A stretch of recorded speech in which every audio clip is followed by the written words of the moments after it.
El Clasico बात करते हैं हम लोग चेन्नई की, मुंबई की, वानखेड़े का मैदान। और जब वानखेड़े का मैदान हो तो भाई थला महेंद्र सिंह धोनी को कोई कैसे भूल सकता है। वो सिक्स आज एक नहीं कई छक्के नजर आ गए। स्वागत है आपका ESPN cricket for time out Hindi में। और हमारे साथ मौजूद है इस मुकाबले का बात करने के लिए, रिव्यू करने के लिए वसीम जाफर। बहुत बहुत स्वागत वसीम भाई। शुक्रिया सैयद। वसीम भाई, आज का जो मुकाबला था, मतलब जो चेन्नई सुपर किंग्स के फैन होंगे या जो क्रिकेट के फैन होंगे या जो महेंद्र सिंह धोनी के फैन होंगे, वो तो कह रहे होंगे भाई लगता है कि ड्रीम कम ट्रू जैसा कुछ चल रहा है। आज 4 गेंद 20 रन और क्या वही डिफरेंस पैदा हो गया एंड में।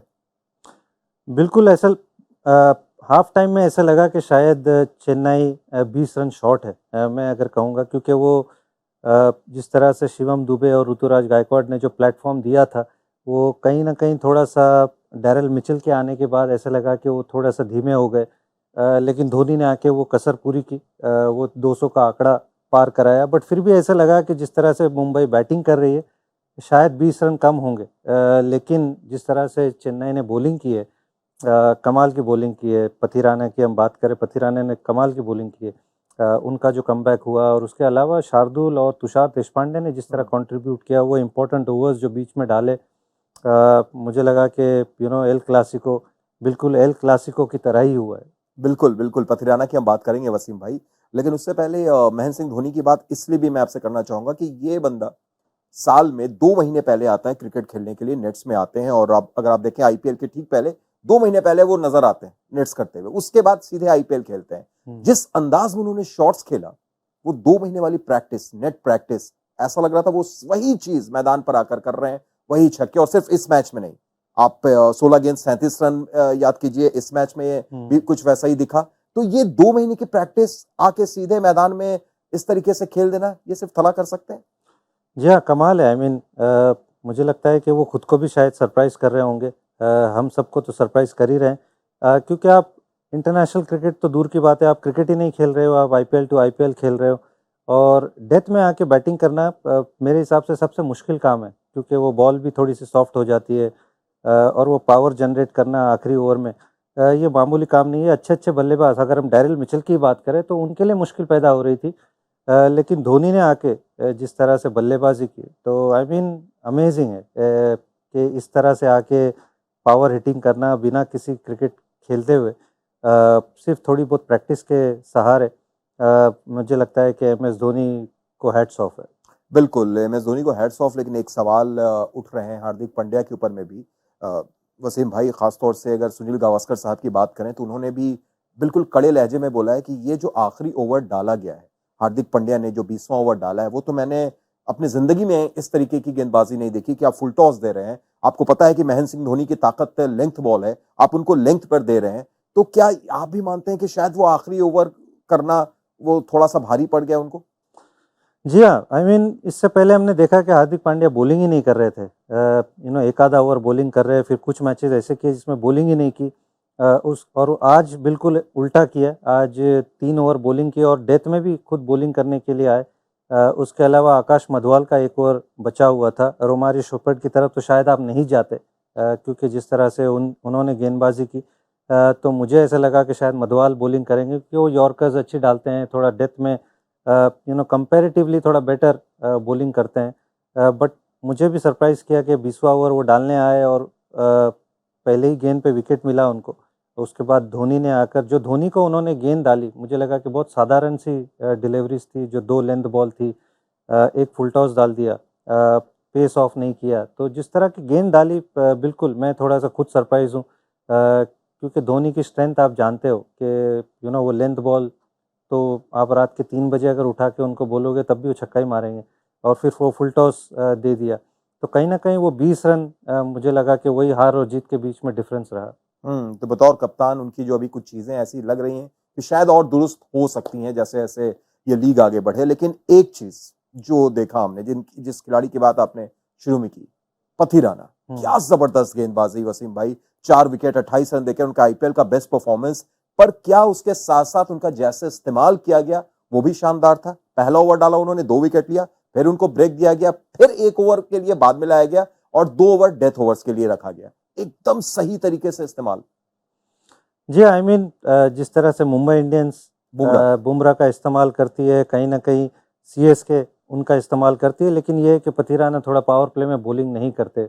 जसप्रीत बुमराह वो तीनों ही फेजेस में बॉलिंग करते हुए नजर आते हैं, तो जसप्रीत बुमराह थोड़े से एक्सेप्शनल बॉलर्स है ऑब्वियसली, बट पथिराना का की स्पेशलिटी ये है कि वो मिडिल ओवर्स में भी करते हैं, और डेथ में तो करते ही करते हैं। बट ऐसा लग रहा है कि एक नॉच और बेटर हो गए हैं लास्ट सीजन से, कि वो जो पेस नज़र आ रही है, वो जो वेरिएशंस की जो एक्यूरेसी है, वो स्लोअर बॉल की बात करें, वो यॉर्कर की बात करें, या इवन बाउंसर की बात करें, और वो एक ओवर में जो फर्स्ट ओवर की आपने बात की कि वो ईशान किशन का विकेट, वो सूर्य कुमार यादव का बड़ा विकेट पहली ही गेंद पर, वो कहीं ना कहीं मुश्किल में डाल गया मुंबई इंडियंस को। उसके बाद रोमारियो शेपर्ड, जिस तरह उन्होंने बल्लेबाजी की थी पिछले मैच में, उनका विकेट आके पहली गेंद पे निकालना, तो एक बड़ा फैक्टर मुझे लगता है कि इस मैच में सीएसके के जीतने का, वो मैं पथिराना का भी रहा है कि जिस तरह से उन्होंने गेंदबाजी की और जो अंकुश लगाया विकेट के साथ में भी और रन्स के साथ में भी।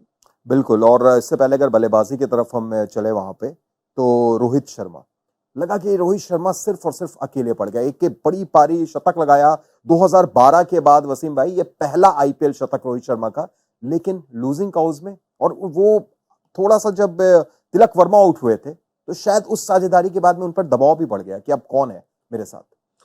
जी हाँ, जो कि होना नहीं चाहिए था, क्योंकि इतनी स्ट्रॉन्ग बैटिंग लाइनअप है मुंबई की। रोहित शर्मा ने कमाल की बल्लेबाजी की, इसमें कोई दो राय नहीं है। एक तरह से सिंगल हैंडेडली मुंबई को ले गए इतने पास में, और वो अगर हम देखें तो वो ओवर नंबर 13 से लेके 16 तक उनको ज़्यादा स्ट्राइक भी नहीं मिली। कहीं ना कहीं वो मोमेंटम थोड़ा सा रह गया, और उस बीच में ज़्यादा रन नहीं बने। अगर हम देखें, हार्दिक पांड्या आए, उनको थोड़ा सा मुश्किल हुई। वो स्टेज में चाहिए था कि थोड़ा से आपके पार्टनर कुछ रन बनाते, हार्दिक पांड्या अगर एक दो छक्के लगाते तो शायद ये डिस्टेंस थोड़ा सा कम हो जाता। लेकिन heads of again, Rohit Sharma जिस तरह से उन्होंने खेला, थोड़ा सा मुझे लगा कि एक दो तीन गेंद थोड़ा सा वो टाइम करने में चूक गए, थोड़े से मिस हो गए। और इसलिए मैं कहूँगा कि तारीफ़ करनी होगी तुषार देशपांडे की और शार्दुल ठाकुर की। पथिराना की हम बात करते हैं कि उन्होंने विकेट निकाली, लेकिन जिस तरह से उन्होंने गेंदबाजी की वो मिडिल फेज में 4 ओवर में 35 रन 37 रन दिए। हालांकि विकेट नहीं मिले, लेकिन वो बड़े बड़े ओवर्स नहीं मिले जो राइट। मिडिल ओवर्स में जो मुंबई को चाहिए थे। तो कहीं ना कहीं ये दो गेंदबाजों का बहुत बड़ा हाथ रहा है, क्योंकि मुंबई के लिए खेलते हैं, ये कंडीशंस बढ़िया तरह से जानते हैं। तो वो पेस ऑफ करके जो गेंदें डाली, जो आर्क से थोड़ी दूर डाली, जो गलती मैं कहूँगा कि मुंबई के गेंदबाजों ने की, वो चेन्नई के गेंदबाजों ने बिल्कुल नहीं की। उसी मुझे लगता है कि कारण से ये डिफरेंस रहा कि वो 20 रन से चेन्नई ये मैच जीत गई। वही 15 ओवर जो डाला वहां पे शार्दुल ठाकुर ने 2 रन दिए, और जी। 16वें ओवर में तुषार देशपांडे ने सिर्फ 3 रन दिए। 15-16 में 5 रन आए, वहीं पर डिफरेंस है। और एक डिफरेंस जो इस पूरे सीजन पैदा करते हुए नजर आ रहे हैं, और शायद मैं आपसे पूछूंगा कि एक सीरियस कंटेंडर भी T20 वर्ल्ड कप के, शिवम दुबे, क्या लाजवाब अंदाज में खेल रहे हैं। हम लोग बात कर रहे थे वसीम भाई, जब इस मैच का प्रीव्यू कर रहे थे, कि वो तेज गेंदबाज को कैसा खेलते हैं, इंपॉर्टेंट रहेगा देखना, खासतौर से बुमराह जब वहां पर रहेंगे। उन्होंने बुमराह के खिलाफ भी कुछ अच्छे शॉट्स लगाए। जी हाँ, मुझे ऐसा लगा कि वो मैचअप का बड़ा अच्छा से इस्तेमाल किया मुंबई इंडियंस का, क्योंकि श्रेयस गोपाल बॉलिंग कर रहे थे। उनके आने से पहले 1 ओवर 9 रन 1 विकेट लिया भी था उन्होंने, लेकिन जैसे ही शिवम दुबे आए उन्होंने स्पिन बिल्कुल ही नहीं लगाए, चाहे वो मोहम्मद नबी हो या श्रेयस गोपाल हो। बिल्कुल उनको ऑफ कर दिया और फास्ट बॉलर्स को लेकर आए, बुमराह को लेकर आए स्ट्रेट अवे। जेराल कुड्जी ने फिर उनको शॉर्ट गेंदें डाली, लेकिन आई थॉट जिस तरह से उन्होंने टैकल किया और जिस तरह से वो रन बनाए और उस गति से रन बनाए, ऐसे लगा नहीं कि कुछ ज़्यादा डिफरेंस रहा। और जैसे वो पार्टनरशिप हुई ऋतुराज और उनकी, कहीं ना कहीं वो बिल्कुल ऐसा लगा कि वो 5th गियर में दोनों चले गए। और कहीं ना कहीं अपने क्रिटिक्स को आंसर भी किया उन्होंने कि मैं सिर्फ स्पिनर को नहीं मार सकता हूँ, मैं फास्ट बॉलर्स को भी मार सकता हूँ। और उनकी इनिंग ने एक्चुअली वो मोमेंटम दिया सीएसके को, कि जिस वजह से सीएसके वो 160 पर उतनी जल्दी पहुंची। ऑब्वियसली उसके बाद में महेंद्र सिंह धोनी का बहुत बड़ा रोल था, बट शिवम दुबे, मेरे अगर मैं टीम निकाल रहा हूं तो शिवम दुबे बिल्कुल रहेंगे उस टीम में। वर्ल्ड कप में रहेंगे शिवम। बिल्कुल बिल्कुल। चलिए भाई, तो वसीम जाफर ने कह दिया कि शिवम दुबे को आप वर्ल्ड कप में जरूर लेके जाइए, जो फॉर्म है उसका इस्तेमाल कीजिए, लेकिन किसकी जगह कैसे, ये चलिए देखते हुए आगे आगे सब पता चल जाएगा। फिलहाल बहुत बहुत शुक्रिया वसीम भाई जुड़ने के लिए, तमाम बातचीत के लिए। तो आप देख रहे थे ESPN cricket info time out Hindi.